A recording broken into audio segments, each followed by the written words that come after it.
Hi, I'm Yvonne Anderson, the Community Director at Tiya International, and I'm here with Kim Beaton, who is the co-founder and creative director at Tiya International.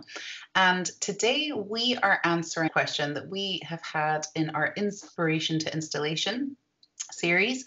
And this question was from Nicola in the UK, and she asked us how she would go about making a life-size whippet sculpture from Tiya Premium. So when we were thinking about answering this question, we kind of thought, well, we get a lot of armature questions, and they can vary from very small. Yeah, we don't love armature questions. Yeah, we can vary from small projects all the way up to I want to do something absolutely massive and everything in between. So what we thought we'd do today was let's look at from tinfoil sculpture all the way through. And we have got something, I'll link it up above if you want to just go and look at an armature video that we have. This is going to be a little bit more in depth though, and a bit more of a discussion about things that come up all the time that we get asked. So we're going to start, and we're going to start with why tinfoil? Okay, I will say tinfoil is the armature of choice for Tiya Premium. Now, what Tiya Premium is, first and foremost, it's a thin, hollow shell that is coated over the top of something else. And you need whatever that something else is to not extract the water from the Tiya Premium while it's curing. That means it has to be waterproof. That means a lot of things, plastic, but fundamentally, we use tinfoil. There's a lot of good reasons. One, it's cheap.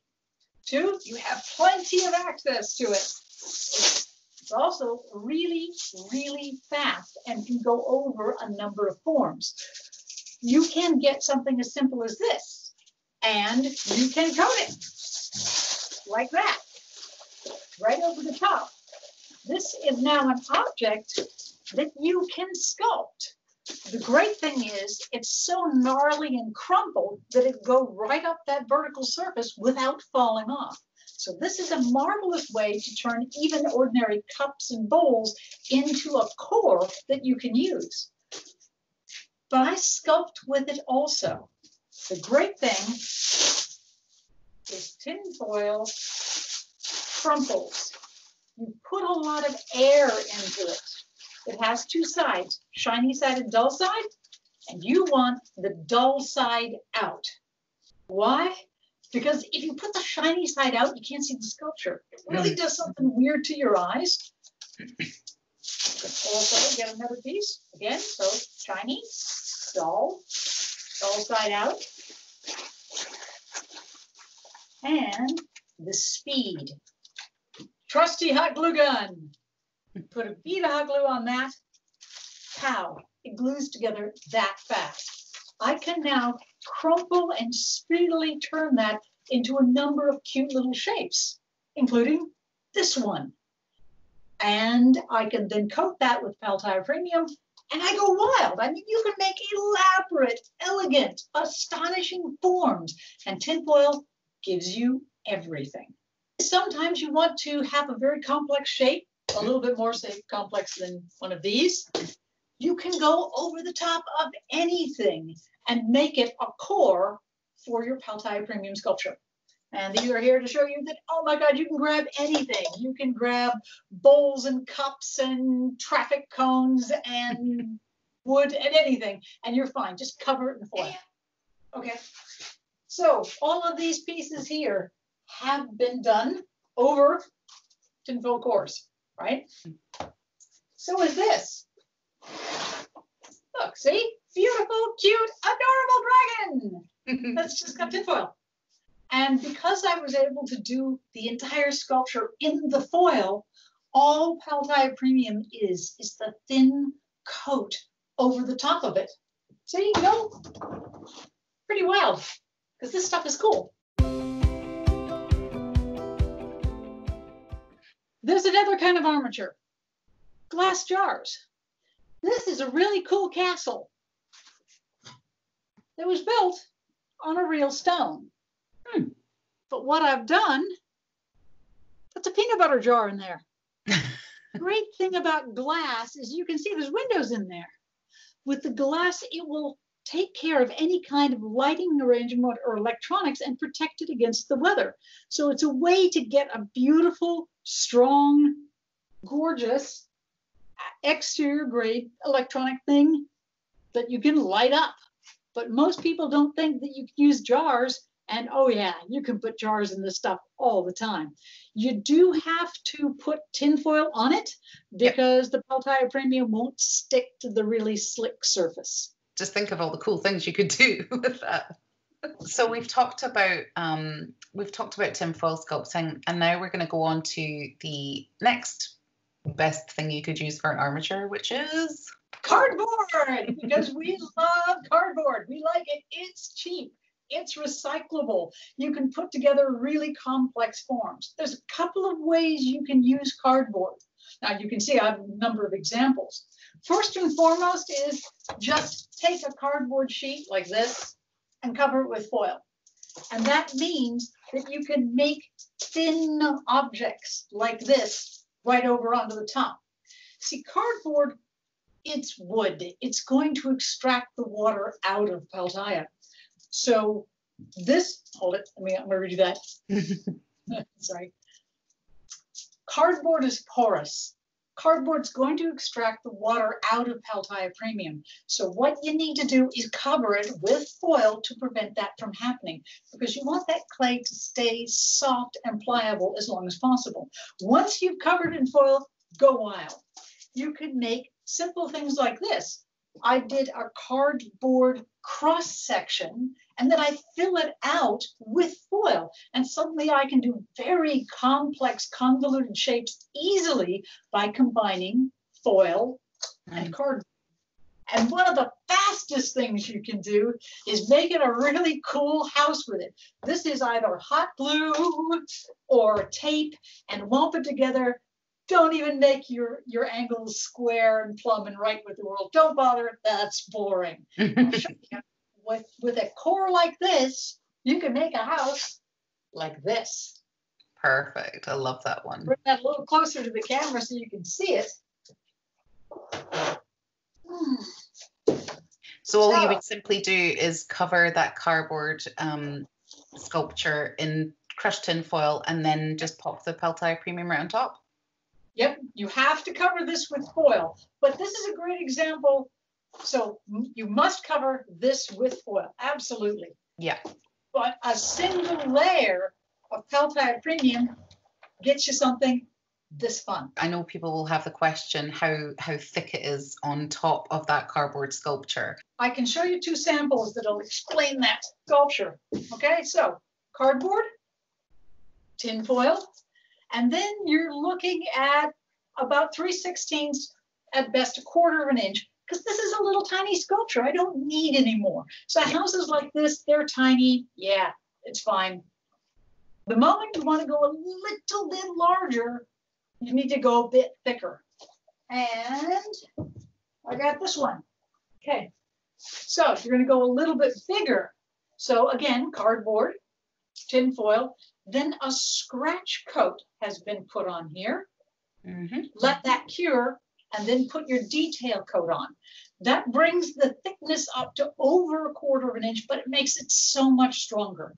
Yeah, sorry. What we'll do as well is we will link to what a scratch coat is in this video up here, just for anyone who's wondering.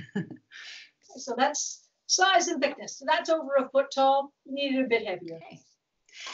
So now we get on to Nicola's question, which was, okay, so fine with the tin foil for smaller kind of compact sculptures. Fine with the cardboard, likewise, because you're going to save that money as well. What about if there are things, which is what we get asked a lot, don't we? What about if there's things sticking out of a sculpture, or we've got 4 legs, like a dog or a giraffe or whatever? How do we support that? Because obviously, if you were just to put the tin foil and then the Peltaya Premium on top, it may well get kicked and broken, or because there's not enough support on those spindly things. So a whippet has got very, very thin legs. So this is how we answered this question, and Kim's going to go over all of the that kind of armature in this segment. So yes, this segment is steel or metal armatures. And oh my heavens, yes, you can put a lot of steel, all sorts of steel inside Tiya Premium. And very specifically, it can touch. You can encase that entirely in Tiya Premium and give it strength. Tiya Premium is ultimately that hollow shell. So our lovely standards like chicken wire or welded wire mesh, they're perfect for that kind of application. But aluminum wire, expanded lath, welded steel, stainless wire, all of these things can be put inside Tiya Premium effectively. There is a legacy of using these materials with cements and concretes around the world. Now, for our particular use, since we're a thin shell, we try to use as little material as possible. Now, I have been asked about greyhounds, and I've got two little armatures here. If I was to make a life-size or even a half-life-sized greyhound, you're going to build an armature like this. It's probably going to be about that high to be the size of a true greyhound. Mm. Then you bulk out the large areas. But look, I've left some of this stuff exposed. You're supposed to. That's too thin to support on its own. So the Tiya Premium is going to grip directly onto that. But then it will act as a hollow shell here. Now there's a trick. I don't know if you can see that. I'll bring it up to the screen. What I've done is I have hollowed out part of the body. So when Tiya Premium is put here, it encapsulates that part of the spine, fills it up, and then becomes the shell. You have to do that in a couple of locations. Here, you can see there by the throat, you've got part of it's been moved away, so that wire becomes encapsulated, and that will support the shell. Because given a couple of decades, this tinfoil is going to disintegrate inside the sculpture. It is. And that what you don't want is an armature that's completely hollow. I have an excellent example. This is a hollow sculpture. See, I've cut out a piece of it? Yeah. Okay, let's say you have even incredibly strong stainless steel rod inside of that.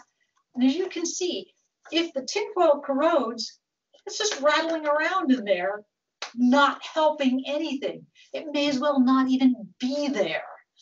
You must cover the shell with Tiya Premium, but then every once in a while, you need to reach in and encapsulate that wire, grip onto it. That transfers the weight of the shell to that steel, then to the ground. It's all about transfer.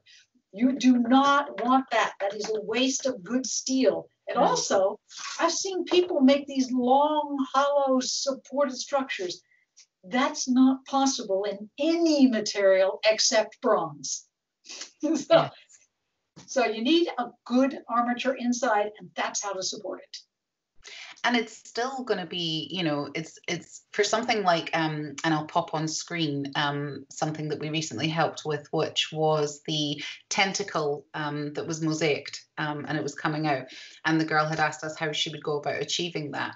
And I remember seeing that picture and kind of understanding it, but now seeing it like that, it makes far more sense. The last thing about chicken wire that I will say is it's a really good idea to do more than merely place it on.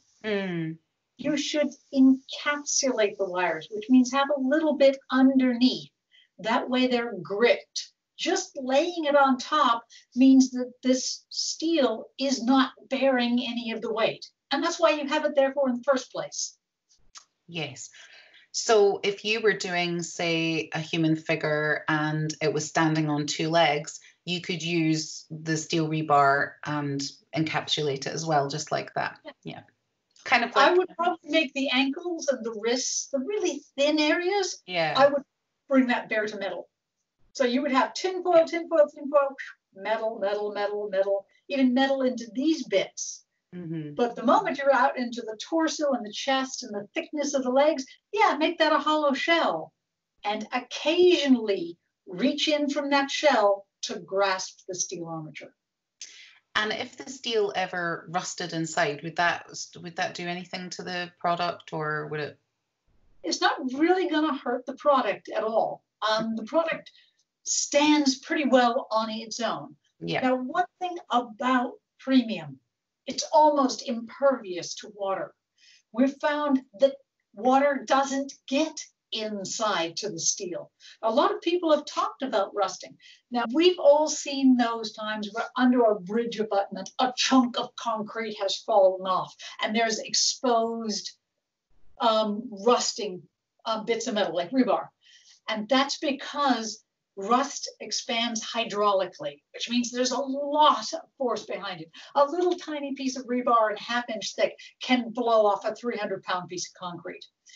But that's because it's encapsulated and has no stretch or give. This material, Tiya Premium, has the ability to breathe and expand. So when it's held fibrously strong. And that makes it virtually resistant against that hydraulic pressure. As close as we can get. It's a near perfect material for what we do, especially sculpture. So here is the final piece that Nicola made out of the information that we gave her and her amazing talent as a sculptor. And I believe she's self-taught, which is really, really cool. So on screen, I'll show some of those pictures now. Okay, on to collaborating with foam. Oh man, okay, foam. We get asked a lot about foam. Now, I will say this. I don't particularly like white bead foam. It's messy. The stuff gets everywhere. You get these white beads. They cling to you. They're static, electrically charged, and they make a mess in the studio. But sometimes when you're going really big, foam is the thing that you're going to use. Now, there's two types. One is white polystyrene bead foam. And the other, which I don't have an example of here, is contractor's spray foam, the kind that you have in a can. It goes and expands out. Okay, they're fundamentally two types of foam. This is called a closed cell foam. And you can put Tiya Premium directly over the top of it because it won't take the water out of it. It'll go right on top of it. Now, it tends to be really fluffy and beady. So you take a standard, do I have a propane torch here? Hang on, there. Okay. Propane torch. Flash over the surface and it'll tighten it up and make it very, very hard and grippy. So you don't necessarily need tin foil to go up the side of that because the surface becomes so incredibly sharp and tight. Would you need to wear a mask in a well-ventilated area because, man, the fumes that come off of that are just ghastly. Second kind of foam is, of course, the contractor's foam. That's an open cell foam. Microscopically, you look at this, it looks like that. Okay? An open cell foam is like a soap bubble, which means that it extracts the water out of anything you put on top of it. Before using Tiya Premium on one of those spray foams, you either have to paint it or cover it in foil, or it'll just suck the water right out of your material. What I'll also show, Kim, is Anita's most recent bear project, and that was 3D printed in foam and put together. So we'll pop that up there, and then we'll go on to talk a little bit about how you would make a palette so that it would be easier to move a sculpture of that size. Because that's a question we often get asked: is where does the Tiya Premium and the foil stop or meet, or do I need to have a larger edge around the bottom? And I believe you're going to answer that for us. Yes, I'm going to answer that question. So there's 3 ways of going large, including how to go truly massive. So starting off with, this is the middle one. You've made something out of foam. And let's say it's about 2-3 feet high, yay-ish. And your wall thickness for something about that, say a little over a ½ inch. Wouldn't go necessarily 3/4 inch, but it's still thin. If you don't reinforce that bottom edge with a little bit thicker of an area, it'll snap off, because when you're putting it on the ground or you're picking it up, you need something strong on that edge to grip it. So you have a scratch coat, then you have your detail coat, and occasionally you have channels cut into it. That makes those areas stronger. Okay. Now, if you go really big with foam, this big, so little person, this is big. So this would be about a 7-foot character. Now, I've built sculptures that are this big out of Tiya Premium, 11 feet. So this is not bad at about 7 feet high. You're going to pick it up with a forklift, or a crane is going to pick it up with straps. And the best, most effective way is to build the foundation into it. You can see there's 2 grooves on the bottom part of it. These 2 grooves have been carved into the bottom, and the edge has been carved back. So that goes really thick there, but then a forklift can slide in underneath that, or straps for a crane will lift this entire thing, and it makes it monolithic, and that's what you need. You can also see that on big surface area, I cut in ribs. These ribs make sure that that area is a lot stronger. And certainly, if there's a place that, say, people want to walk on like this, well, at least every 18 inches, you should have an inside rib. You just fill that solid with either Tiya Premium, or if you want, put an iron bar in there, but just make it thicker. Yeah. Then, so you're not necessarily putting it all the way through. It's just those internal ribs. And you did that on the dino bird skull as well, because you reckon that some people might be climbing on it, so it needed to be a little bit more reinforced. It absolutely. We knew people were going to be climbing all over that, so we had a series of ribs. And these ribs are important because they take the weight of something and they transfer it to the ground. Yes. Occasionally, you're going to have a sculpture that doesn't have a wide base. I mean, this is a big, huge, wide base. But if you have like a standing human figure, little tiny feet, the way to handle that is to pre-make a pallet. So you can see I have made a concrete pallet, and there are holes in the top for gripping it on. This can be made well in advance, weeks, months, years, it doesn't matter. I often will make a couple of pallets like this. Yes, you have to have metal rebar in it because these are too thin to stand on their own. They're only a couple of inches thick. But having made this, it means I can build anything on top of it, and a forklift or a pallet jack or a crane can lift this very, very easily. I love pre-made pallets.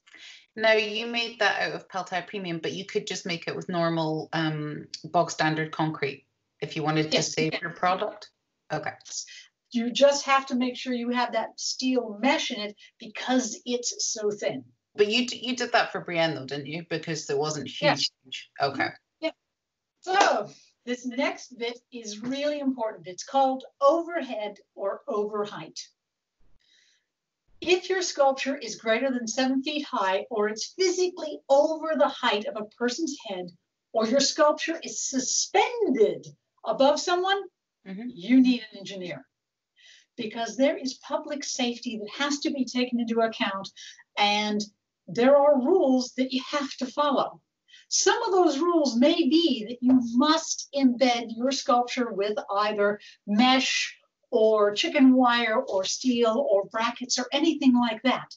But anytime it's overhead or over height, you will need to get an engineer's advice on that. And engineers are wonderful. They really want to help, and it's the best possible way to get your sculpture done.